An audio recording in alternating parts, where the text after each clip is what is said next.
भगवान का मुखमंडल जिन्हें माना जाता है, ऐसे श्रीमद् वल्लभाचार्य जी की आज प्राकट्य तिथि है। जिन महाप्रभु वल्लभाचार्य जी की कृपा से हम सबको नवनीत प्रिय यानी कि लड्डू गोपाल जी की सेवा प्राप्त हुई, जिनकी कृपा से श्रीनाथ जी प्रकट हुए, जिनकी कृपा से जो हमारे घरों में हम ठाकुर जी की बाल भाव से सेवा करते हैं, वो सेवा जिनकी कृपा से प्राप्त हुई, ऐसे भगवान के मुखमंडल को वैश्वानराय कहा जाता है। उन्हीं का ही जो अवतार हैं श्रीमद् वल्लभाचार्य जी महाराज, आज उनका प्राकट्य दिवस है। वर्तमान छत्तीसगढ़ की भूमि में चंपारण्य करके स्थान है, रायपुर के पास में, वहां महाप्रभु जी का प्राकट्य हुआ था। गत वर्ष जयपुर की भक्तमाल कथा में, हर वर्ष एक कथा जयपुर में करते हैं भक्तमाल की, जन्माष्टमी के आसपास, तो महाप्रभु जी का चरित्र पूरा कहा था। आज ही के दिन उनका प्राकट्य हुआ, जिन्होंने सुंदर भगवान की स्तुति गाई, मधुराष्टकम। अधरम मधुरम वदनम मधुरम मधुराधिपते अखिलम मधुरम। गोपी मधुरा गावो मधुरा, यष्ट मधुरा सृष्टि मधुरा, मधुराधिपते अखिलम मधुरम। वल्लभ कुल संप्रदायाचार्य श्रीमद् वल्लभाचार्य जी महाप्रभु, आज उनका प्राकट्य दिवस है। उनके प्राकट्य दिवस की आप सब वैष्णवों को खूब खूब बधाई हो, हमको भी दो बधाई हो। जिनकी कृपा से गुजरात प्रांत में, महाराष्ट्र प्रांत में, राजस्थान प्रांत में भक्ति जन जन तक पहुंची। ये जय श्री कृष्ण बोलने का जो प्रथा आई ना हम लोगों में, ये भी महाप्रभु जी की कृपा, श्रीमद् वल्लभाचार्य जी महाप्रभु। श्रीमद् वल्लभाचार्य जी महाप्रभु का ऐसा स्वरूप था, पूरा चरित्र तो मैं नहीं सुनाऊंगा। वो प्रत्येक दिन ब्रह्म संबंध देते थे और बिना ब्रह्म संबंध किए कुछ पाते नहीं थे। ब्रह्म संबंध मतलब गुरु दीक्षा। रोज एक व्यक्ति को ब्रह्म संबंध देना यह उनका नियम था। उनके लिए ब्रह्म संबंध शिष्यों की फौज बढ़ाना नहीं था, किसी एक व्यक्ति को ठाकुर जी के चरणों से जोड़ना। एक बात याद रखिएगा, ये गुरु शिष्य का संबंध बहुत, जैसे एक पतला धागा होता है ना, जरा तेजी से खींचो टूट जाता है, ऐसे ही गुरु शिष्य का संबंध है। उसके प्रति बहुत सेंसिटिव होना चाहिए, गुरुओं को भी और शिष्यों को गुरु के प्रति भी। आजकल गुरु शिष्य संबंध इसलिए मनाए जाते हैं ताकि गुरुजी अपनी फौज बढ़ा सकें, खूब सारे मेरे शिष्य हैं ये दिखा सकें, और शिष्य सबको बता सके कि इतने फेमस मेरे गुरुजी हैं। इसलिए गुरु शिष्य सब चलता है। इतना सरल नहीं है गुरु शिष्य संबंध, इसलिए हम हमेशा दीक्षा नहीं देते। हमने एक नियम रखा है कि कभी कभी देंगे, जब अपने लाल जी आज्ञा करेंगे तभी दीक्षा देंगे। इस बार 1, 2, 3 मई नासिक में दीक्षा का क्रम है। श्रीमद् वल्लभाचार्य महाप्रभु अपने समस्त शिष्यों के साथ में एक बार भ्रमण कर रहे थे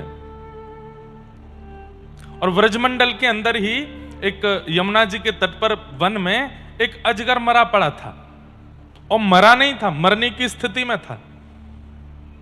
जगह जगह घाव हो गए थे और उन घावों पर चींटियां चढ़ करके, लाल चींटियां चढ़ करके उसको खा रही थी, और वो अजगर बस कभी इधर लेटता कभी उधर लेटता, प्राण निकलने वाले थे।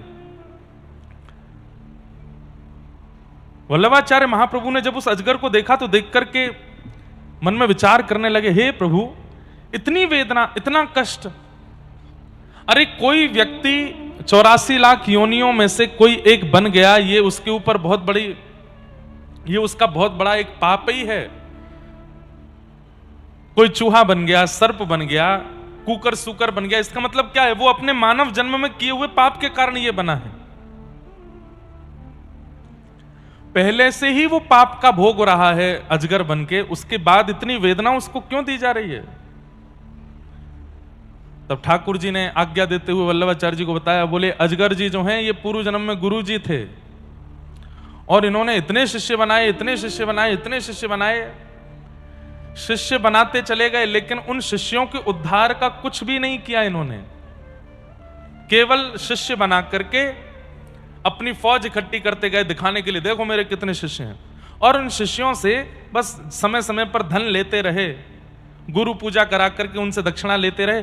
कभी उन शिष्यों को भगवत प्राप्ति कराने की भावना इनके चित्त में नहीं आई, इसलिए ये मर करके अब अजगर बने हैं। और ये जितनी भी चींटियां हैं, इनके शिष्य ही चींटी बन करके आए हैं, अब इनके मांस को खा रहे हैं, निकाल निकाल के इनके सब भीतर से सब कर रहे हैं। बोले गुरुदेव, पिछले जन्म में हमको शिष्य बना करके ठाकुर जी से नहीं मिलवाया, हमसे खूब दक्षिणा ऐंठते रहे, तो इस जन्म में वो गुरु जी अजगर बने, शिष्य ही चेंटा बने। श्रीमद् वल्लभाचार्य जी महाप्रभु को इतनी दया आई चित्त से, उन्होंने उसी समय मरणासन अजगर को ब्रह्म संबंध दिया, दीक्षा दी, और दीक्षा देकर के उसको तुरंत सदगति प्रदान की। ऐसे श्रीमद् वल्लभाचार्य महाप्रभु, आपके महाराष्ट्र की तो पंढरीनाथ भगवान की तो इतनी बड़ी कृपा रही उनके ऊपर, जो लोग वल्लभ कुल में संबंधित होंगे उन सबको पता है, जहां कहीं भी रुक करके श्रीमद् वल्लभाचार्य जी महाराज भागवत जी का पाठ करते थे, वहीं उनकी बैठक जी बन गई। भारतवर्ष में अनेक उनकी बैठक जी, महाप्रभु जी की बैठक कह करके लोग संबोधित करते हैं। पंढरपुर में चंद्रभागा नदी में जब आप स्नान करेंगे तो पल्ली पार आपको महाप्रभु जी की बैठक दिखेगी, सफेद रंग से लिपी हुई है। वहां श्रीमद् वल्लभाचार्य महाप्रभु बैठ करके ठाकुर जी का स्मरण कर रहे थे। दर्शन करने के लिए जब गए और जैसे ही तटी पर भुजा रखे श्री विठ्ठल भगवान का दर्शन किया, इतने भाव विभोर हो गए दर्शन करके, इतने आनंदित हो गए कि 24 घंटे निकल गए अपने समाधि स्थान पर बैठे बैठे, और वहीं बैठे बैठे पंढरीनाथ भगवान का स्मरण करते रहे। कैसी रूप झांकी है, कैसे सुंदर नेत्र हैं, कैसी सुंदर नासिका है, कैसी सुंदर अदा है ठाकुर जी की। ठाकुर जी को चिंता हो गई, 24 घंटे से मेरा स्मरण कर रहे हैं, क्यों चिंता क्यों हुई? बंधुओं, कई भक्तों को ठाकुर जी चाहते हैं कि ये संसार में ना फंस के केवल मेरा स्मरण करके अपना उद्धार करे, पर कई भक्तों के प्रति ठाकुर जी चाहते हैं कि संसार में जाए और संसार में जाके मेरी भक्ति का प्रचार करे। कई प्रचारक के रूप में आते हैं और कई उद्धारक के रूप में आते हैं। बहुत ध्यान से सुनिएगा। कई भक्तों से ठाकुर जी की इच्छा होती है कि ये जाकर के मेरा प्रचार करें, जैसे हम भी उसमें ही आते हैं। ठाकुर जी ने हमको प्रचार में लगा रखा है, बोले ना सोओगे ना खाओगे ना पियोगे, बस प्रचार में लगे रहो। लेकिन कई लोगों को ठाकुर जी नहीं चाहते कि तुम संसार के रहो, बस एकांत में बैठे रहो, मेरा स्मरण करो। तुम्हें प्रचार नहीं करना, तुम्हें अपना उद्धार करना है।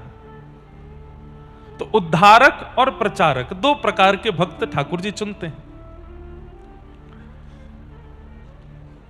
वल्लभाचार्य महाप्रभु से ठाकुर जी को उद्धारक की इच्छा नहीं है, प्रचारक की इच्छा है।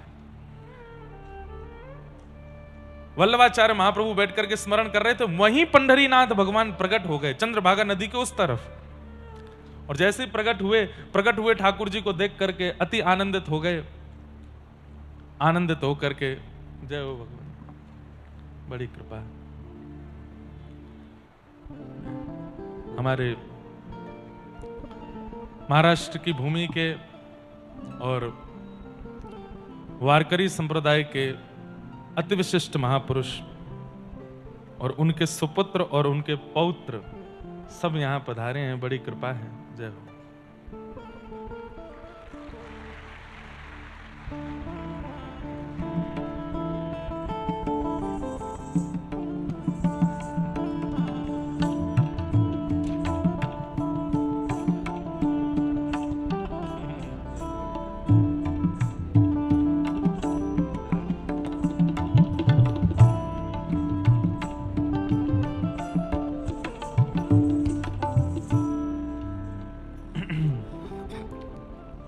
हमारे श्री गोविंद दादा, जिनको खूब प्रेम, हमको जिनसे खूब प्रेम प्राप्त होता है, ऐसे गोविंद जी आए हैं। उनके दोनों सुपुत्र भी पधारे हैं। 2 वर्ष पूर्व जब नासिक में 1 मास तक रह करके अनुष्ठान और कथा करने का अवसर मिला था, तब आपका सानिध्य, आपके पितामह का सानिध्य खूब हमें प्राप्त हुआ। तब से ही खूब स्नेह प्रेम है। आज आप कथा में पधारे, आप सबकी ओर से भी आपको बहुत बहुत अभिनंदन, खूब खूब प्रणाम। वहाँ हम नासिक में जब कथा करते थे तो रात्रि के समय आप कभी कभी बैठ करके नामदेव जी, तुकाराम जी, ज्ञानेश्वर माउली के सुंदर सुंदर भाव हमको बताते, ज्ञानेश्वरी के भाव हमको बताते। आपके पुत्र आकर के कई संस्कृत की सुंदर रचना करते हैं, कई सुंदर सुंदर भाव बताते। इतने सामान्य, इतने सहज रूप में रहते हैं। हम कोई निंदा रूप में नहीं कह रहे हैं, पर हमारे उत्तर भारत की तरफ अगर थोड़ा चले जाते हैं तो वहां थोड़ी विद्वत्ता आने पर, थोड़े अनुष्ठानिक होने पर अहम बहुत जल्दी आ जाता है। लेकिन महाराष्ट्र की भूमि में पता नहीं कैसी धन्यता है कि यहाँ अतिश्रेष्ठ विद्वान होने के बाद भी, अनुष्ठानिक होने के बाद भी, भगवत कृपानुरागी होने के बाद भी अहम स्पर्श नहीं करता। ये बहुत अच्छा है। हमारे अभी आज हम और हमारे पंडित जी बात कर रहे थे, हमारे उत्तर भारत में गायत्री पुरुषण करने वाला आपको 1000 घर में एक परिवार मिलेगा, उसमें भी एक व्यक्ति मिलेगा, और वो व्यक्ति भी इस वक्त धरती पर होगा नहीं, जा चुका होगा, गायत्री पुरुषण करने वाला। लेकिन एक ऐसा परिवार है आपका जहां दादाजी, पुत्र और तीनों पौत्र सबने गायत्री पुरुषण किया है, और 16-16 महीना रह करके नासिक में गायत्री पुरुषण किया है। अद्भुत है। लेकिन उसके बाद भी कितने सहज हैं, सरल हैं, सौम्य हैं, अति विद्वान होते हुए भी सरलता। ये प्रमाण है कि ठाकुर जी प्राप्त या तो हो चुके होंगे, बता नहीं रहे होंगे, या होने वाले होंगे।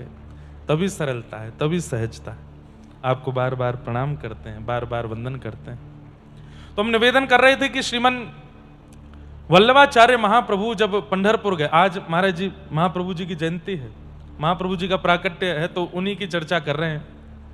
तो पंढरपुर जब गए तो पंढरपुर में जाकर के पंढरीनाथ भगवान का दर्शन करके इतने भाव विभोर हो गए कि आप चंद्रभागा तट पर बैठे बैठे ना सोए हैं, ना खाए हैं, ना कुछ कर रहे हैं, बस 24 घंटे से बस रुदन करते हुए भाव समाधि में बैठ करके पंढरीनाथ भगवान के उस कृपा में स्वरूप का चिंतन करते जा रहे हैं। ठाकुर जी को चिंता हो गई। क्यों? बोले भैया ये मेरा चिंतन करते करते इतने भाव में चले जाएंगे, इतने ज्यादा और ज्यादा वैराग्य और ज्यादा त्याग और ज्यादा विरक्ति की स्थिति में आ जाएंगे, और मुझे तो इनसे बहुत प्रचार करवाना है भक्ति का। तो ठाकुर जी प्रकट हो गए। प्रकट होकर के कहा, वल्लभाचार्य महाप्रभु क्या बात है, आप इतने भाव? बोले नाथ आपका कैसा करुणामय स्वरूप है पंढरपुर में। पंढरीनाथ भगवान कैसे खड़े हैं? दोनों भुजा कटी पर धारण करके खड़े। इसके पीछे कई भाव बताए जाते हैं। उसका एक भाव हमको गोविंद काका ने ही बताया था, बहुत सुंदर भाव। क्या भाव? कि भाई जब हम किसी नदी में स्नान करने जाते हैं तो हम अपने बड़े को बोलते हैं कि आप थोड़ा उतर करके देखो पानी कितना गहरा है। तो बड़ा आदमी जो तैरना जानता हो वो पहले उतरता है और उतर करके बता देता है, यहां तक है, यहां तक है, यहां तक है। या डूबता है तो पूरा हाथ डुबा करके बोलता है, भाई इतना गहरा पानी है, संभल के आना। मानो जैसे ही व्यक्ति पंढरपुर जाता है और श्री पंढरीनाथ भगवान का दर्शन करता है तो श्री पंढरीनाथ भगवान इशारा करते हैं, बाकी दुनिया के लोगों के लिए संसार सागर बहुत गहरा है, पर जो मेरे सामने खड़ा उसके लिए इतना ही है, इससे ज्यादा नहीं है। यही भाव बताए थे ना आप, उसके लिए इतना ही गहरा है। मतलब जो पंढरपुर नहीं गया है, जिसने पंढरीनाथ भगवान को नहीं देखा है, जो उनकी शरणागति नहीं कर पाया है, ये संसार सागर इतना गहरा है उसके लिए कि डूब जाएगा वो। लेकिन जैसे ही पंढरीनाथ भगवान का दर्शन करते हैं, ठाकुर जी इशारा कर देते हैं, तू चिंता मत कर, जो मेरे सामने खड़ा है इतना ही है, बस डूबेगा नहीं। एक भाव। दूसरा भाव, पंडरीनाथ भगवान अपने कमर पर, कटी पर हाथ धर के मानो हमें इशारा करते हैं कि भाई इस संसार रूपी सागर से बचना है तो कमर से नीचे की इंद्रियों को संभाल लो, बस तुम समझ जाओगे। ये कमर से नीचे जो तुम्हारा अंग है उसको अपने वश में रख लो, उसको विचलित मत होने दो, ये संसार सागर तुमको डुबा नहीं पाएगा। इसलिए ठाकुर जी कमर पे हाथ धर के खड़े हैं। दो भाव। तीसरा भाव, प्रतीक्षा। हम ठाकुर जी के सन्मुख जाते हैं, ठाकुर जी प्रतीक्षा कर रहे हैं और मानो जैसे हमारे आते ही बोलते हैं मैं तेरी ही बाट निहार रहा था, और बाट निहारने वाला ऐसे ही खड़ा रहता है, तो कितने दिन लगाए मेरे पास आने में, मैं तेरे लिए ही खड़ा हूं। चौथा भाव, पंढरीनाथ भगवान ये रक्षात्मक भाव भी है, ये प्रतीक्षा का भाव भी और रक्षात्मक भाव भी है। रक्षात्मक कैसे? बालक की स्कूल में लड़ाई हो जाए बच्चों के साथ, तो बालक जब घर लौट के आता है वो बच्चे उसके पीछे पीछे भागते हैं, तो वो अपनी मां के पास जाता, मां देखो बचाओ बचाओ बचाओ। तो मां क्या करती है, उस बालक को पीछे खड़ा करके स्वयं आके खड़ी हो जाती है और उन बच्चों से कहती क्या बात है, इसने हमारी पेंसिल चुराई, इसने हमारी रबड़ फेंक दी, इसने हमारी कटर कर दी, इसने हमारा पेन तोड़ दिया। तो मां सामने रक्षात्मक भाव से आगे खड़ी होती है, बच्चे को पीछे खड़ा कर देती है, बोले तू यहीं खड़ा रहे, इनको मैं देखती हूं। मानो हमारे जीवन में जितने पाप हैं, जितने संताप हैं, जितने कष्ट हैं, वो सब हमारे साथ पंढरपुर जाते हैं, लेकिन जैसे ही हम पंढरीनाथ भगवान के सामने जाते हैं, पंढरीनाथ भगवान तू इधर आके पीछे खड़ा हो, ये जितने तेरे पाप आदि ये जो तुझे सता रहे हैं इन सबको मैं देखता हूं, तू पीछे खड़ा हो जा। हाँ भाई क्या बात है, एक काम तुम इसको सता रहे हो, ए पाप इसका पीछा कर रहे हो, ए क्रोध चल निकल यहां से, देख नहीं रहा मैं खड़ा हूं साथ में। मतलब सीधी बात, पंढरीनाथ भगवान को देख करके ये मत कहो कि मेरे जीवन में बहुत दुख है, ये मत कहो कि मेरे जीवन में बहुत दारिद्र है, ये मत कहो कि मेरे जीवन में बहुत कष्ट है। कष्ट दुख दारिद्रों को कह दो मेरे जीवन में पंढरीनाथ हैं, सोच समझ के आना हमारे पास। रक्षात्मक भाव, कमर पर हाथ धर के व्यक्ति तब खड़ा होता है, बोले रुक जा तू यहां खड़ा हो, मैं देखता हूं इसको। रक्षात्मक भाव। अनेक भाव हैं पंढरीनाथ भगवान के, बस उसी रूप का दर्शन करके वल्लभाचार्य महाराज भावुक हो गए। आप कितने दयालु हैं नाथ। पंढरीनाथ भगवान बोले अच्छा है आप हमारा रूप देख के आनंदित हो रहे हो, हमारी एक आज्ञा मानोगे? बोले क्या? विवाह कर लीजिए। वल्लभाचार्य महाप्रभु बोले कैसी बात कर रहे हैं आप, मैं तो आपको देख करके सब छोड़ना चाहता हूं, सब त्यागना चाहता हूं, सब छोड़ करके बस आपकी स्मृति में रहना चाहता हूं, और आप यहां आकर के विपरीत बात कर रहे हैं। मतलब वही बात कि जीव में पानी आ रहा था खीर खाने के लिए, लेकिन किसी ने आकर के दही खिला दी। कितना अजीब लगे। मीठा खाने का मन हो, मीठा खाने का भाव हो, अब मन में तो इच्छा थी कि भाई तुम हमारे लिए पूरन पोली बना के लाना, पूरन पोली मीठी होती है, और हम पूरी रात प्रतीक्षा करते रहे कब सुबह होगी पूरन पोली आएगी, लेकिन सुबह जब थाली में परोसा गया तो पूरन पोली नहीं थी, आलू का पराठा था। कितना विचित्र लगे मन को। पानी की प्यास लगी हो, कोई दूध पिला दे, कितना विचित्र लगे। तो वही स्थिति वल्लभाचार्य जी को हुई कि मैं तो यहां सब छोड़ करके हरि भजने को आया हूं, आपकी स्मृति और आपके चिंतन में रहना चाहता हूं, और आप मुझे उसी संसार में दोबारा लगा रहे हैं। आप आज्ञा कर रहे हैं कि तुम्हें ब्याह करना है। सब लोग इधर देखो, ध्यान से सुनो। ठाकुर जी बोले हमें आपसे प्रचार करवाना है भक्ति का,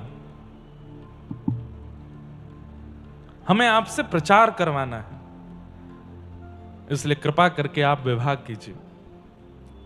अब देखो, ये सत्संगी व्यक्ति का लक्षण है कि उसकी बुद्धि इतनी मेधावी होती है कि कभी ठाकुर जी अगर माया में फंसाना भी चाह रहे होंगे तो वो भक्त वहां से भी निकल जाएगा। ये सत्संग से होता है। जाढ्यम धियो हरति सिंचति वाच सत्यम मानोन्नति दिशतु पापम पा करोति लक्ष्मी तनोति वितनोति च दिक्षु कीर्ति सत्संगति कथय किम न करोति पुंसाम। सत्संग सब कुछ देता है व्यक्ति को, इसलिए रोज कथा सुना कीजिए। 10 मिनट सुनो, 20 मिनट सुनो, यूट्यूब पर सुनो, इंस्टाग्राम पर सुनो, कहीं भी सुनो, बिना सुने रहना नहीं है, रोज सुनिए। क्यों? सत्संग सुनते सुनते सुनते सुनते बुद्धि, मन, जीव नेत्र सब योग्य होते चले जाते हैं। किसी दिन अगर ठाकुर जी आ गए सामने तो ठाकुर जी बड़े चतुर हैं, अपने बात के जाल में आपको ऐसा फंसा देंगे कि आप दोबारा संसार में ही गिरोगे जाके। कैसे? गोपियां सब छोड़ करके रास के लिए गई हैं ठाकुर जी के पास, और ठाकुर जी उन गोपियों को क्या समझा रहे हैं? भर्तु शुश्रूषणम स्त्रीणाम परो धर्मो यमाय तद्बंधुनाम च कल्याणम प्रजानाम चानुपोषणम। स्त्रियों का धर्म क्या होता है, ठाकुर जी ये उनको समझा रहे हैं।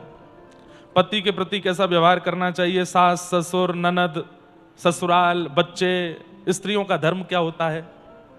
मैं और आप होते तो डर के मारे भाग गए होते कि नाथ गलती हो गई, हम गलत आ गए आपके पास। लेकिन गोपियां घबराई नहीं, बोले कितना भी हमको स्त्री धर्म बताओ, आपके सन्मुख ना कोई स्त्री है ना कोई पुरुष है, सब भक्त हैं और हम आपको प्राप्त करने आए हैं। चाहे आप कितना भी पति की महिमा बताओ, हम लौट के जाने वाली नहीं है यहां से, आपको प्राप्त करेंगी। मैवं विभोर्हति भवान कदितुम नृशंसम् संत्यज्य सर्व विषयांस्तव पादमूलम भक्ता भजस्व निर्मग। थोड़ा भाई तानपुरा बढ़ाओ। देवो यथादि पुरुषो भजते मुमुक्षु। नहीं गई गोपियां लौट के, कितना भी डराया ठाकुर जी ने, कितना भी पाप का भाव बता दिया, अरे स्त्रियां होकर के आधी रात परपुरुष के पास चली आई हो, नहीं गई लौट करके गोपियां। तो ठाकुर जी तो मिलते ही ऐसी बात करेंगे कि आप डर के मारे वापस लौट जाओगे। आपको इतना डरा देंगे कि भाई तुमने कितना बड़ा पाप कर दिया। ऐसे ही महाप्रभु वल्लभाचार्य जी महाराज से पंडरीनाथ भगवान बोले, तुमको संसार में जाना पड़ेगा, तुमको विवाह करना पड़ेगा, नहीं तो तुम्हारा जन्म लेना व्यर्थ हो जाएगा। तुम इसके लिए नहीं आए हो कि तुम अकेले बैठ के भजन करो, तुम इसके लिए आए हो कि तुम्हारे भजन से लाखों का उद्धार हो, करोड़ों का उद्धार हो। जाओ जाके भजन करो, जाके गृहस्थाश्रम में प्रवेश करो, विवाह करो। श्रीमद् वल्लभाचार्य महाप्रभु बोले, मैं आपकी आज्ञा मानूंगा, लेकिन बदले में मुझे कुछ और भी चाहिए, दे सको तो दीजिए। पंडरीनाथ भगवान बोले, क्या चाहिए? बोले पहले वचन दो, जो मांगूंगा सो दोगे। बोले देंगे। बोले मैं विवाह तो करूंगा, लेकिन फिर पुत्र के रूप में आप ही आइएगा मेरे यहां पर, पुत्र के रूप में आप आइए। मैं कभी कभी जब ये भक्त चरित्र सुनता पढ़ता हूं तो मैं सोचता हूं, अगर मैं होता तो मैं नहीं बोलता। ठाकुर जी ने कह दिया तुम जाके विवाह करो, तो हम तो विवाह ही करते और कुछ नहीं कहते ठाकुर जी से। अब भाई ठाकुर जी कह रहे हैं, एक बात हम एक्स्ट्रा क्यों बोले अपनी तरफ से। लेकिन ये सत्संग का प्रभाव है कि वो ऐसी मेधावी बुद्धि प्रदान करता है कि ठाकुर जी भी अगर कहीं आपको कुछ आज्ञा कर रहे हैं तो उनसे क्या चर्चा करनी है, ये सत्संग सिखाता है। भगवान बोले, हमारे जाल में हमको ही फंसा दिया, हमें पुत्र रूप में लेकर के क्या करोगे महाप्रभु जी। तब वल्लभाचार्य महाप्रभु कहते हैं, मुझे मेरे मन पर भरोसा नहीं है। विवाह के बाद पत्नी में आसक्ति होती है, फिर संतान होने के बाद पुत्र पुत्री में आसक्ति होती है, लेकिन यदि पुत्र होने के बाद वह पुत्र भगवान ही होंगे तो उनके प्रति आसक्ति भी भक्ति बन जाएगी। इसलिए आप ही पुत्र बन के आओ। मैं संसार में रह नहीं सकता, मैं तो आप में ही प्रेम भी आपसे करूंगा, आसक्ति भी आप में करूंगा, क्रोध भी आप पे करूंगा, सब कुछ आपसे। इसलिए आप मेरे पुत्र बन के आओ। भगवान ने हृदय से लगा लिया वल्लभाचार्य महाप्रभु को और आज्ञा दे दी, मैं आपका पुत्र बन के आऊंगा। और श्रीमद् वल्लभाचार्य जी के पुत्र के रूप में गोसाई श्री विठलनाथ जी का अवतरण हुआ। उनका नाम ही विठलनाथ रखा। विठलनाथ जी जिन्होंने ठाकुर जी के श्रृंगार, राग और भोग, इन तीन सेवाओं का प्रतिपादन किया। ठाकुर जी का श्रृंगार कैसा होना चाहिए, सबसे पहले धराधाम पर श्री विठलनाथ जी ने बताया। ठाकुर जी की भोग सेवा कैसी होनी चाहिए, ये विठलनाथ जी ने बताया। ठाकुर जी के सामने कौन सा राग गाना चाहिए, कैसे पद गाने चाहिए, ये भी विठलनाथ जी ने बताया। आज पूरा विश्व जिस सेवा प्रणाली का पालन कर रहा है, उसमें बहुत बड़ी कृपा श्री विठलनाथ जी की। कूलर बंद हो गए क्या हैं? अच्छा तो लग रहा है, वैसे शांति हो गई। आप लोगों को गर्मी लगेगी वो बात अलग है, पर मंच पर क्या बढ़िया शांति से हो गई है। अब ज्यादा पंखा मत करिए, आप ऐसे बैठे रहो, थोड़ा तप करो कथा में, तप जाओ। आपको लग रहा होगा हम एसी में बैठे हैं इसलिए बोल रहे हैं, हमारे एसीओं के भी चल नहीं रहे, ये भी बंद हैं। सीधी बात,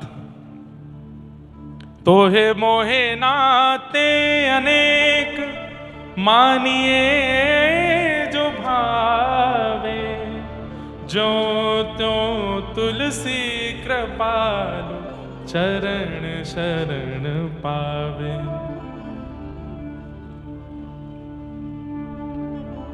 श्री वल्लभाचार्य महाप्रभु ने ठाकुर जी को पुत्र रूप में मांगा और गोसाई श्री विट्ठलनाथ जी के रूप में भगवान ही पधारे। ऐसे श्रीमन वल्लभाचार्य महाप्रभु का आज प्राकट्य दिवस है, उन्हें हम बारंबार प्रणाम करते हैं, बारंबार वंदन करते हैं। सबसे पहले लड्डू गोपाल इस पूरी धरा धरती पर यदि किसी के पास थे तो श्रीमन वल्लभाचार्य जी के पास। श्री नवनीत प्रियालाल जी आज भी श्रीनाथ द्वार में विराजमान है। श्रीनाथ जी के दर्शन के बाद बगल में अंगुष्ठ मात्र स्वरूप है बस, और ऐसे हाथ में वो लड्डू गोपाल नाम हम लोगों ने रख दिया, असली नाम उनका नवनीत प्रियालाल है। हाथ में नवनीत है, शोभित कर नवनीत लिए, घुटरुन चलत रेणु तन मंडित, गोरोचन तिलक किए, शोभित कर नवनीत लिए। सूरदास जी का बहुत अच्छा पद है। श्री सूरदास जी के गुरुदेव हैं जो अष्ट सखा हैं, उन अष्ट सखाओं में से 4 सखा जो हैं उनके गुरुदेव श्रीमद वल्लभाचार्य महाप्रभु, और 4 सखाओं के गुरु श्री गोसाई विट्ठलनाथ जी। बहुत सुंदर चरित्र है श्रीमद वल्लभाचार्य महाप्रभु का, जिनकी कृपा से आज पूरा विश्व ठाकुर जी के मंगल में दर्शन कर रहा। अरे इससे बड़ी और क्या कथा हो सकती है कि श्रीनाथ जी प्रकट हो गए गिरिराज जी से।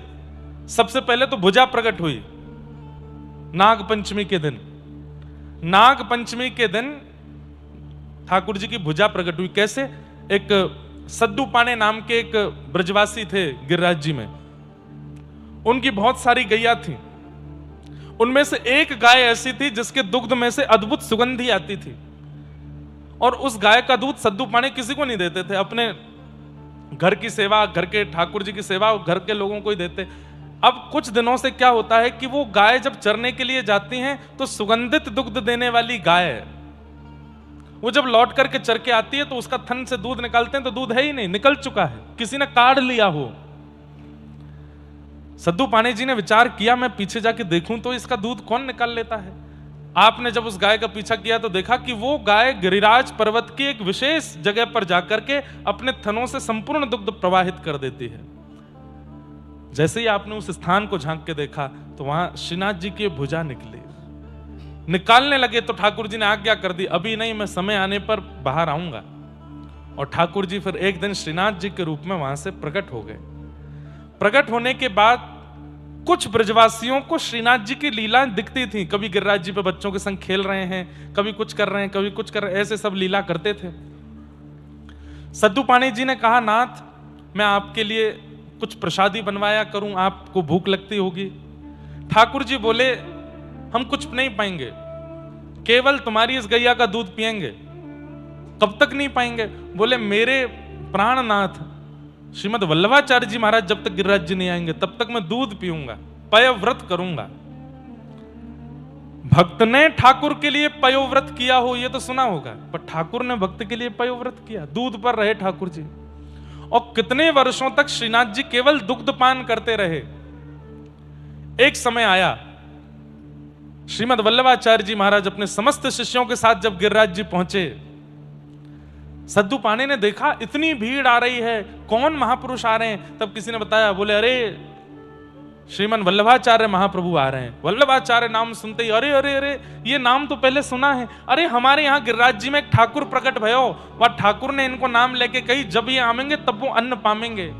सद्दू पाणी दौड़ करके वल्लभाचार्य जी के पास गए, बोले भगवान हमारो ठाकुर आपकी प्रतीक्षा में भूखो विराज रो है, केवल दूध पी के रह रो है, आप कृपा करके वाकू अन्न खवाओ। जैसे ही वल्लभाचार्य जी आए, सद्दू पाणी ने हल्ला करके कहा, अरे जय जय, अरे श्रीनाथ जी देखो आपके प्राण प्रियतम श्रीमद वल्लभाचार्य जी आए हैं। गिरिराज शिखर के ऊपर ठाकुर जी खड़े हैं और नीचे तलेटी में वल्लभाचार्य महाप्रभु खड़े हैं। यहां से ठाकुर जी ने वल्लभाचार्य जी को देखा, वल्लभाचार्य जी ने ठाकुर जी को, दोनों दौड़े और श्री गिरिराज जी की मध्य शिलाखंड में आपने एक दूसरे का आलिंगन किया। ठाकुर जी को हृदय से लगा के महाप्रभु जी बहुत रोए। आपने अन्न नहीं पाया, बोले आपकी प्रतीक्षा थी, अब आप आ गए हो, अब आप आ गए हो, अब पाएंगे। तब पहली बार श्रीमद वल्लभाचार्य महाप्रभु ने अन्नकूट सिद्ध करा करके अन्नकूट कराया ठाकुर जी का। ऐसे महाप्रभु वल्लभाचार्य जी के प्रिय श्रीनाथ जी, ऐसी सब लीला। तो ऐसे महाप्रभु जी का आज प्राकट्य हुआ, उन्हें बारंबार प्रणाम करते हैं और आप सब भक्तों को, आप सब श्रोताओं को महाप्रभु जी के प्राकट्य की बधाई देते हैं। ठाकुर जी ऐसी कृपा करें, उन जैसी भक्ति हमारे चित्त में आवे कि ठाकुर जी हमसे भी रीछें। आज कई सारे प्रश्न आए हैं, उनमें एक प्रश्न है कि जब मैं नाम जप नहीं करता था, मन माने आचरण करता था, सिर्फ मंदिर भी कभी कभी जाता था, तब मेरे काम भी होते थे, व्यापार भी चलता था, कोई अपमान भी नहीं करता था। पर जब से मैंने नाम जप शुरू किया है, संतों के पास जाने लगा, मेरे जीवन की परेशानियां कम नहीं हो रही और ज्यादा परेशानी होती जा रही हैं। मुझे यह जानना है कि प्रभु, जब से नाम स्मरण के बाद मेरे जीवन में बहुत कष्ट है, कोई काम नहीं हो रहा, मुझे मार्गदर्शन करें कि अब प्रभु स्मरण के बाद भी मैं कष्ट क्यों पा रहा हूं, ऐसा क्यों? बहुत ध्यान से सुनिए। पहली बात तो, पेट में दर्द हो और आप सिर दर्द की दवाई खाओगे तो पेट दर्द कैसे ठीक होएगा? नाम जप कष्ट दूर करने के लिए नहीं, भगवत प्राप्ति के लिए होता है। आपने नाम जप चुना ही गलत कार्य के लिए है। संतों के पास जाना, कथाएं सुनना, नाम जप करना, ये इसलिए थोड़ी कर रहे हैं कि हमारे जीवन में कष्ट नहीं आवे। ये इसलिए कर रहे हैं कि चाहे जितने कष्ट आए, ठाकुर जी हमें आपको पाना है। अच्छा, हमें एक नाम बता दो, मीराबाई, क्या जीवन में कष्ट नहीं था? श्री सुदामा जी महाराज, क्या जीवन में कष्ट नहीं था? गौरवबा काका आपके महाराष्ट्र के, क्या जीवन में कष्ट नहीं था? जनाबाई, क्या जीवन में कष्ट नहीं था?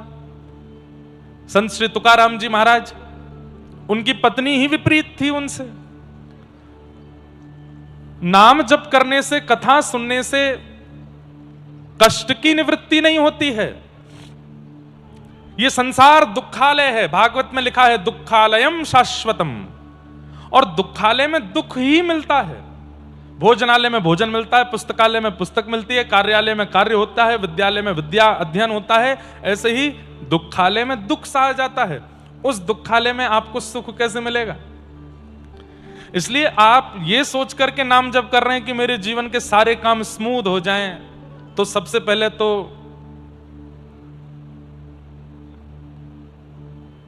भारत के, विदेश के, अमेरिका के राष्ट्रपति को नाम जप शुरू कर देना चाहिए।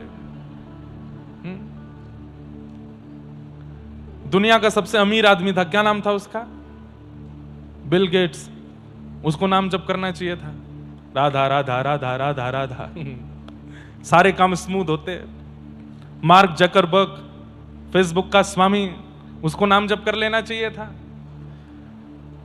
आज धनवान वही है, सुखी वही है जो नाम जप छोड़ के संसार के परिपूर्ण रूप में पड़ा है। लेकिन आप यदि ये सोच रहे हैं कि नाम जप से जीवन में सुख आ जाएगा, नहीं, ये कर्म बंधन है, ये तो जैसे है वैसे आएगा।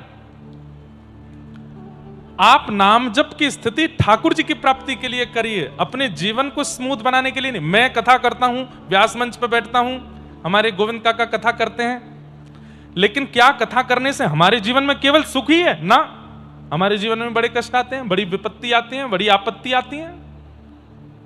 ये तो संसार का नियम है, यहां सबको भोगना पड़ता है, कोई नहीं बचता इन कष्टों से। आपको लगता है कि वो बहुत ज्यादा सुखी है, वो बहुत ज्यादा नहीं। इस संसार में जन्म लेकर के अंतिम श्वास तक जो व्यक्ति सुखी रहा, हो ही नहीं सकता। एक नाम नहीं बता सकते आप मुझे।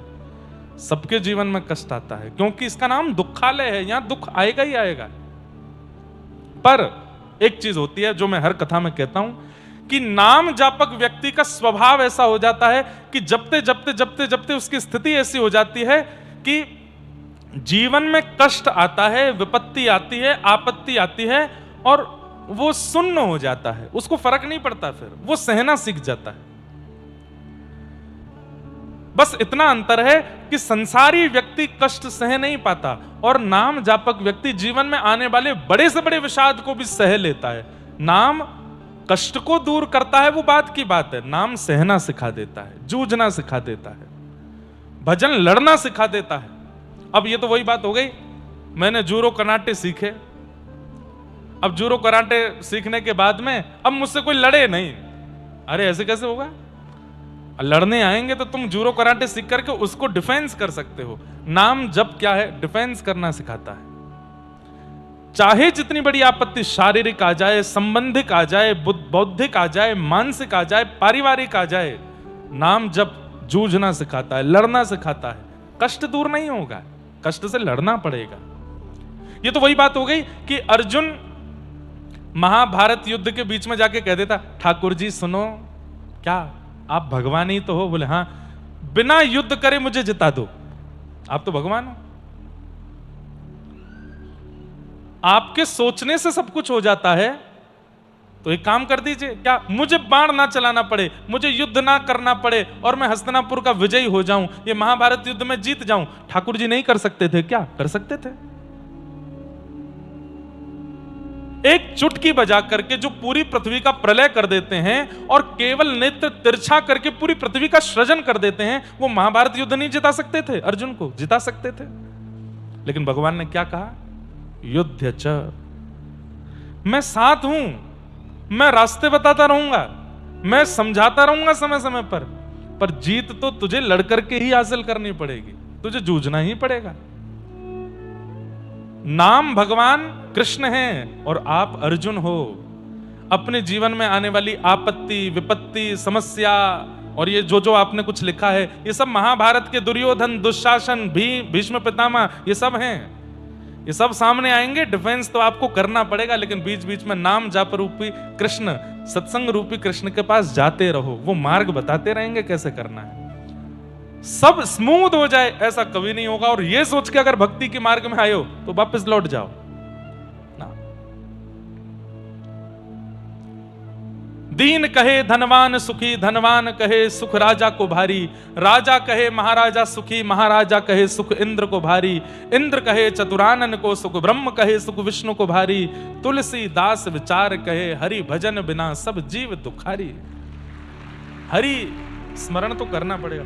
अब इतनी जोर से एसी चल गए भैया हमारे, ओ भैया देवताने के नीचे करो थोड़ी बहुत देर में हम उड़ के पुणे पहुंच जाएंगे। तो समझ में आ गया उत्तर? दूसरा प्रश्न है किन्हीं का?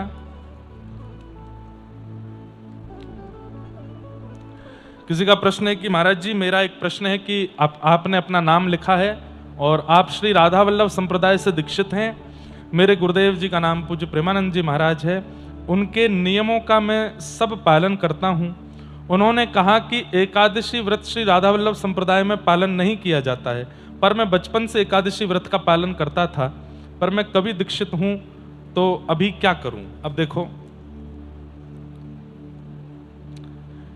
आप दीक्षा लेने से पहले भी ठाकुर जी की सेवा करते हैं, लेकिन दीक्षा लेने के बाद आप अपने गुरु की आज्ञा से सेवा करने लग जाते हैं। सीधी बात है कि भाई कन्या विवाह से पहले भी रहती थी, विवाह से पहले भी श्रृंगार करती थी, लेकिन विवाह के बाद उसके श्रृंगार में बदलाव आ जाता है कि अब उसको एक सौभाग्यवती नारी की तरह श्रृंगार करना पड़ेगा, मांग में सिंदूर लगाना पड़ेगा, गले में मंगलसूत्र पहनना पड़ेगा, नित्य पति को प्रणाम करना पड़ेगा, नित्य सास ससुर आदि सबको सम्मान देना पड़ेगा।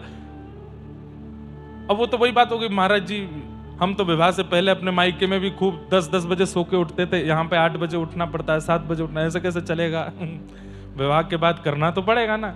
दीक्षा भी विवाह है, आपको अपने गुरु की आज्ञा माननी पड़ेगी। हमारे वृंदावन में श्री राधा वल्लभी परंपरा और श्री हरिदासी परंपरा में एकादशी व्रत नहीं होता, और उसके पीछे कारण क्या है? उसके पीछे कारण यह है कि कल दशमी थी और कल हमने ठाकुर जी को अन्न का भोग लगाया और वह अन्न बच गया, तो आज एकादशी के दिन हम उस अन्न को क्यों नहीं पा सकते? क्योंकि वो अन्न थोड़ी, वो तो प्रसाद है ठाकुर जी का, आज भी तो हम उसको पा सकते हैं। और दूसरी बात, राधा वल्लभीय परंपरा और हमारी हरिदासी परंपरा में ठाकुर जी के सुख का विचार किया जाता है। एकादशी व्रत अपने उद्धार के लिए होता है और राधा वल्लभी परंपरा और हरिदासी परंपरा में अपने उद्धार का विचार नहीं किया जाता। हमारे प्रिया प्रियतम राजी रहें, उनको बढ़िया बना के पवाएंगे, उनको बढ़िया आनंद कराएंगे, उनके बढ़िया निकुंज रस में सुख घोलने का। हम सहचरी हैं, हम दासी हैं, हम सखी हैं, हम अपने सुख का विचार कैसे कर सकते हैं? हम तो उनके सुख का विचार करेंगे। इसलिए इन दो परंपराओं में एकादशी व्रत नहीं होता। अब यहां एक कथा और आती है, जगन्नाथपुरी में भी एकादशी नहीं होती। एक बार श्रीमद वल्लभाचार्य जी महाराज जगन्नाथ भगवान का दर्शन करने गए और जैसे ही ठाकुर जी का प्रसाद भात, वहां तो भात ही पाते हैं, भात मिला तो महाप्रभु जी ने हाथ में भात ले लिया, पाया नहीं। क्यों? एकादशी है। ठाकुर जी ने टोका, महाप्रभु जी प्रसाद पाओ। हाँ हाँ ठाकुर जी अभी पाता हूं ना। महाप्रभु जी प्रतीक्षा कर रहे थे कि द्वादशी लगे तब तक ये हाथ में ही रहे, द्वादशी लगते ही इसी से पार ना करूंगा। ठाकुर जी मन की बात समझ गए, बोले मैं आवश्यक नहीं हूं, मेरा प्रसाद जरूरी नहीं है, एकादशी जरूरी है। और द्वादशी लगते ही जैसे ही महाप्रभु जी ने पाया तो उतना जो भाग था वो श्वेत पड़ गया। खूब मिटाया लेकिन वो श्वेत नहीं गया। ठाकुर जी को जाकर ये क्या कर दिया? बोले कि जब हमारी नगरी में खड़े हो, हमारे सामने खड़े हो, तो आपने प्रसाद के प्रति अन्न बुद्धि क्यों रखी? वो अन्न नहीं है, वो प्रसाद है, इसलिए आपको पाना पड़ेगा। तो राधा वल्लभी परंपरा, हरिदासी परंपरा और तीसरा जगन्नाथपुरी में एकादशी व्रत का नियम नहीं है। आपको अपनी गुरु आज्ञा माननी चाहिए। गुरु अगर कह रहे हैं तो फिर उसी भाव से रहना चाहिए। और रही बात आपको अपने बचपन से किए गए नियम पर ज्यादा वो है कि हम तो बचपन से करते आए, हमें करने का मन है, तो फिर उसमें कोई बात नहीं। लेकिन आज्ञा गुरुणाम अविचारणीयाम, अपने गुरु की आज्ञा पर विचार मत करो। फिर किन्हीं का प्रश्न है कि मैं पढ़ाई लिखाई करने बंबई चली गई हूं और वहां मुझे बिल्कुल विपरीत लोग मिल रहे हैं, मुझे बिल्कुल विपरीत लोग मिले हैं, अनुकूल नहीं मिल रहे, अब मैं क्या करूं? प्रहलाद जी का स्मरण करो। श्री प्रहलाद जी महाराज के पिता भी विपरीत थे, चाचा भी विपरीत थे, भाई बंधु भी विपरीत थे, सखा भी विपरीत थे, नगरवासी भी विपरीत थे, लेकिन सब विपरीतों के बीच में रह करके भी ठाकुर जी को भजा। जैसे बंधुओं, एक प्रेमी होता है, उसने अपने घर में कहा कि मैं उससे विवाह करना चाहता हूं।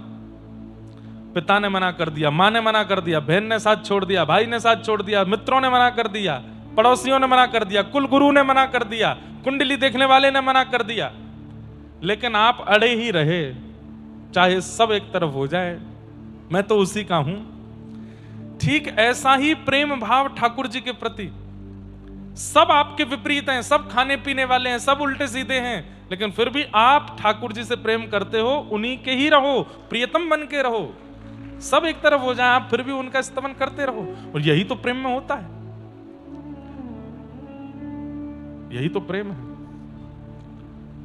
अगला प्रश्न है, अगर पत्नी के पहले से ही गुरु दीक्षा ले रखी है और अब हम गुरु दीक्षा लेना चाहते हैं, तो मेरा प्रश्न है कि पति पत्नी के अलग अलग गुरु हो सकते हैं? बिल्कुल, अगर आपकी श्रद्धा किन्हीं और में है। लेकिन इसका मतलब ये नहीं कि पत्नी के गुरु जी की 24 घंटा मजाक उड़ाते रहो। उनके गुरुदेव का भी सम्मान करो और आप जहां दीक्षा लेना चाहो वहां ले सकते हो, ऐसा हो सकता है। तो इस प्रकार ये सारे प्रश्न आज आए थे, सबको हम प्रणाम करते हैं, कोई रह तो नहीं गया, बस यही सब भाव थे, सबको वंदन करते हैं और आज की मंगलमयी कथा में प्रवेश करते हैं। बोलो वृंदावन बिहारी लाल की जय। जन्माद्यस्य यतोऽन्वयादितरतः चार्थे स्वविज्ञस्वराट् तेने ब्रह्म हृदय आदि कवये मुह्यन्ति यत्सूरयः तेजो वारि मृदां यथा विनिमयो यत्र त्रिशर्गो मृषा धाम्ना स्वेन सदा निरस्तकुहकं सत्यं परम धीमहि। श्रीमद् भागवत जी का पहला श्लोक है और इस श्लोक की व्याख्या में अनेक अर्थ किए जाते हैं। जो परमात्मा कभी जन्म नहीं लेते, लेकिन जिनके उपस्थिति से यह पूरी सृष्टि बनती है, सबका जन्म पालन और मरण जिनसे होता है, ऐसे जो परमात्मा है। चार्थे स्वविज्ञ स्वराट, जो अविज्ञ हैं, अनविज्ञ नहीं है, सब जगह जिनकी स्थिति है और सब जो जानते हैं। तेने ब्रह्म हृदय आदि कवि, आदि कवि ब्रह्मा के भी हृदय को जो ज्ञान प्रदान करते हैं, पूरे ब्रह्मांड को बनाने वाला ब्रह्मा है, उस ब्रह्मा को भी जो ज्ञान देते हैं, ऐसे जो परमात्मा है। बड़े बड़े देवताओं को भी जो अपने ऊपर मोहित करके रखते हैं। पृथ्वी जल अग्नि वायु आकाश जिनके अधीन रहती है। यत्र त्रिशर्गो मृषा, ये पूरी सृष्टि जो कि अमृष है, अमृष मतलब मिथ्या, लेकिन जिनकी कृपा से ये सत्य सी प्रतीत होती है। ये संसार झूठा है। कैसे? अभी ज्यों-ज्यों गर्मी बढ़ रही है, आप लोग सब हाईवे पर चलते हो तो देखते होंगे कि रोड पर कभी कभी ऐसा लगता है दूर से कि पानी है, लेकिन जैसे ही आप पास पहुंचते हैं तो वो पानी अंतर्ध्यान हो जाता है। वो सूर्य की किरणों से ऐसा लगने लगता है कभी कभी कि वहां पानी है, लेकिन वहां पानी नहीं होता। और कई बार ऐसा भी होता है कि कहीं कहीं लगता है कि यहाँ थल है, पानी नहीं है, लेकिन जब समीप पहुंचते हैं तो देखते हैं वहां तो दलदल है, पैर गड़ गए हमारे। कई बार घास ऐसी होती है कि उसको देख के लगता है यहाँ तो हम खेल सकते हैं। जैसे कूदते हैं तो वहां तो खूब कमर कमर तक पानी हो जाता है, दलदल में घुस जाते हैं। ठीक वैसे ही कई बार जल में थल का, थल में जल का हमको भ्रांति होती है। ठीक वैसे ही ये संसार मिथ्या है, ये सब स्वप्नवत है। मैं भी एक स्वप्न हूं, आप भी एक स्वप्न हो, आपके अगल बगल में माता पिता भाई बंधु पत्नी बच्चे सब स्वप्न हैं, सब मिथ्या है, लेकिन उन वो सत्य हैं, इसको बनाने वाले सत्य हैं, इसलिए सब सत्य से प्रतीत होते हैं। मृत्यु जब हो जाती है ना व्यक्ति की, एक बात बहुत ध्यान से सुनिए, इधर देखो। मृत्यु होने के बाद जिस व्यक्ति की मृत्यु हुई है वो किस स्थिति में चला जाता है? अगर गुरु कृपा और ज्ञान उसको मिला होगा तो मृत्यु के बाद वो बहुत जोर से हंसता है। क्यों हंसता है? हे भगवान, 80 वर्ष तक मैं इस पूरे मिथ्या जगत में था, इसको अपना मान रहा था, उसको अपना मान रहा था, इसको ये अपना, ये पराया, इससे दुश्मनी, इससे मित्रता, ये सब चीज में मैं लगा था। बहुत हंसता है और हंस करके अपने आप को कोसता है, ये जन्म भी तुमने गवा दिया। अरे ये सब मिथ्या है, सांचे केवल और केवल मेरे ठाकुर जी थे। एक सूरदास जी का पद है, मैंने बहुत दिनों से नहीं गाया है, आज गाता हूं। राग केदार। चलो, नरसिंह मेहता को ये राग भगवान ने दिया था और कहा था कि ये राग मुझे इतना प्रिय है, कोई भी इस राग को गाएगा तो मैं तुरंत वहां प्रकट हो जाऊंगा। चलो प्रकट करते हैं ठाकुर जी को। आप में से गाना किसको आता है, नहीं गाना आता, ये हमें नहीं जानना। राग का ध्यान मत दीजिएगा, अनुराग में गाइएगा, ठीक है? हमारे साथ गाना। और महाराष्ट्र में, गुजरात में और साउथ के लोग तो गाते अच्छा ही हैं, ताल वाल में तो गा ही लेते हैं, लेकिन गाइएगा मेरे साथ। हाँ, राग केदार है, लेकिन पद हमारी बात से संबंधित है कि संसार मिथ्या है। सूरदास जी कह रहे हैं, मन पंछी उड़ जाई है जा दिन, मन पंछी उड़ जाई है, मन पंछी उड़ जाई है जा दिन, मन पंछी उड़ जाई। हमारे गोविंद काका की पुत्री, इनके 3 पुत्रों ने भी पुरुषण किया। इनकी पुत्री इतना सुंदर गाती हैं, इतना। जब हम नासिक में अनुष्ठान कर रहे थे तब आती थी और अभंग सुनाती थी। कभी तुकाराम जी का, नामदेव जी का, जनाबाई का। मुझे मराठी समझ बिल्कुल नहीं आती, पर पता नहीं क्यों मेरी आत्मा को इतना सुख मिलता है, मेरे रोंगटे खड़े होते हैं अभंग सुनते समय। तो मैं ऐसा मानता हूं पूर्व जन्म मेरा महाराष्ट्र में ही हुआ होगा, और महाराष्ट्र में तप करके, जप करके, भजन करके, यहाँ के सब आप लोगों के विद्वत जनों की कृपा प्रसादी से इस जन्म में ब्रजवासी बन गए। और केवल ब्रजवासी नहीं बने, ब्रजवासी बनकर के कथा सुनाने लगे, ठाकुर जी की रसमयी वाणी सेवा करने लगे। हम पूरे भारत में जाते हैं, लेकिन पता नहीं महाराष्ट्र के प्रति एक अलग आकर्षण है, और यहाँ की जो अभंग है, यहाँ की जो ठाकुर जी की सेवा, भक्तों के भाव है, वो अद्भुत है। बहुत सुंदर गाती हैं वो। आप लोग गाओ मेरे साथ। श्री सूरदास जी कह रहे हैं, मन पंछी उड़ जाई है जा दिन, मन पंछी उड़ जाई है, मन पंछी उड़ जाई है जा दिन, मन पंछी उड़ जाई ता दिन तेरे तन तरुवर के, ता दिन तेरे तन तरुवर के, ता दिन तेरे तन तरुवर के, दिन तेरे तन तरुवर के, सब ही पात झर जाए, सब ही पात झड़ जाए, मन पंछी उड़ जाए है जा दिन, मन पंछी उड़ जाए, मन पंछी उड़ जाए है,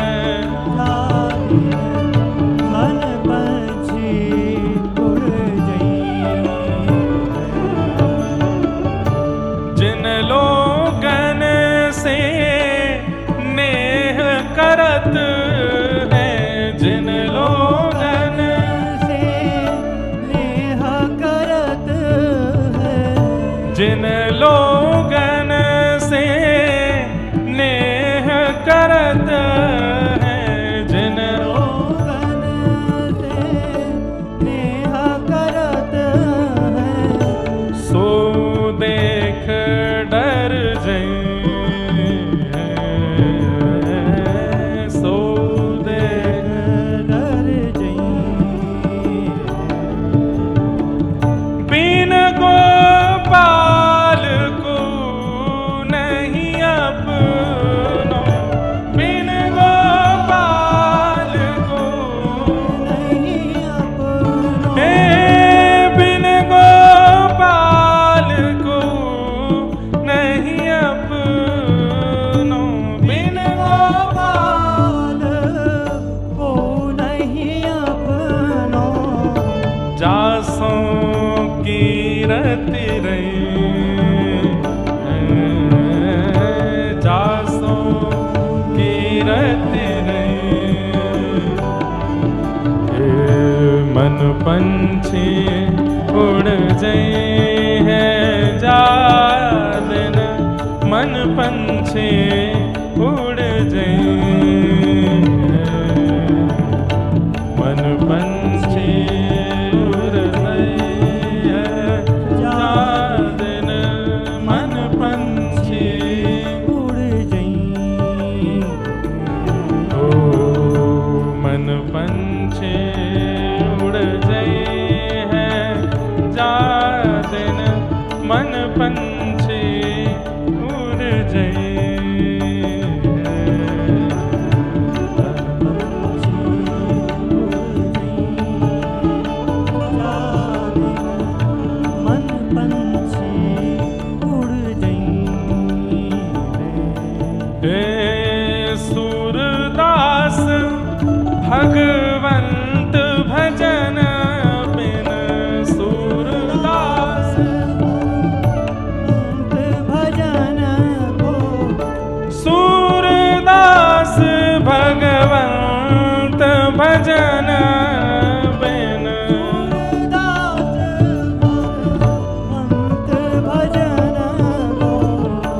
प्रथा सुजन्म गवई,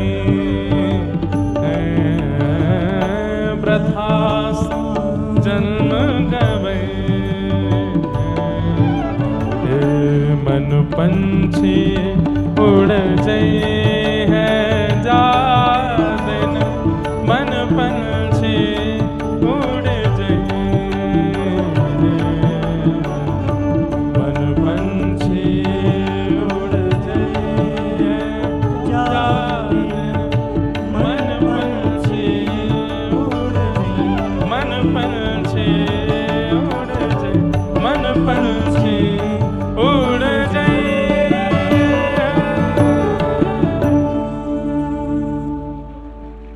वाह, आपने तो ऐसे ताली बजाई जैसे हमको स्टेज परफॉर्मेंस करने वाले आए हों।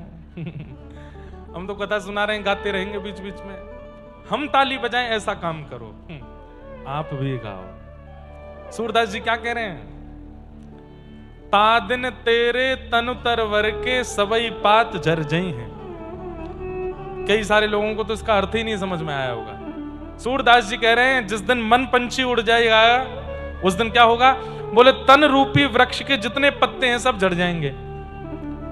आंख में देखने की जो शक्ति है, कानों में सुनने की जो लालायत है, नाक में जो ग्रहण की शक्ति है, जिह्वा में जो स्वाद की शक्ति है, ये सारी शक्तियां झड़ जाएंगी जिस दिन मन पंछी उड़ जाएगा।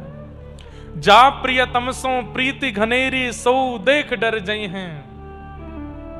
अरे प्राण निकल जाने के बाद में मरा हुआ प्रियतम का शव भी भयानक लगता है, उसको देखने का मन नहीं होता।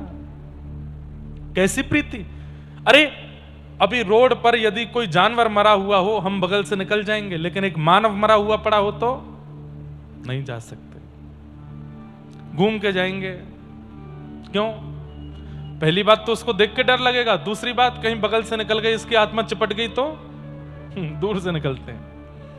किसी की शव यात्रा भी जा रही होती है तो लोगों में ऐसी भ्रांति होती है, भाई आगे वाले से चलो, यहां से नहीं जाना। क्यों?